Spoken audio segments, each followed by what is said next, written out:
Today is a very important day, both for local government and the EU.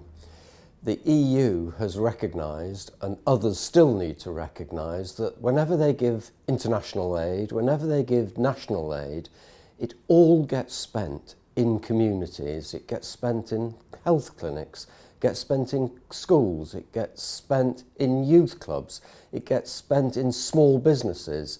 That's what development is all about. So what the EU is doing is to recognise that the people best at joining things together in neighbourhoods and communities are the councils, the councillors and mayors who know those communities best.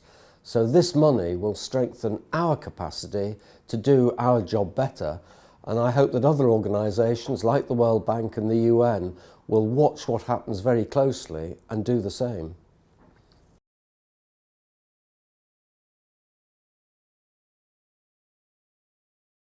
An opportunity to influence two things. First of all, the policies and strategies of the EU, which have been very, very high level and often not very practical. And the other side of that is to really convince them that by doing things in a decentralised way at the lowest possible level, they get the most impact, not only for their policies, but for their money. So I hope that this will be a learning year for the EU, as well as a learning year for local government, and at the end of it, we'll be doing things differently.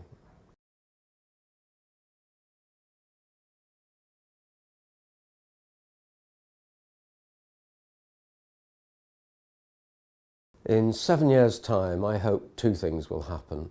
Firstly, a much greater proportion of EU aid money will go direct to councils because we've actually proven their capacity to do it.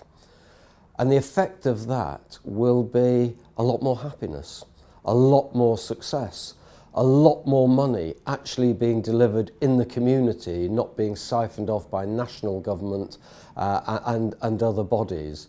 So I think this could have a really big impact in some of the most deprived communities, particularly in Africa and the Pacific, by looking at that real power of councillors and mayors to understand their community and to do things differently.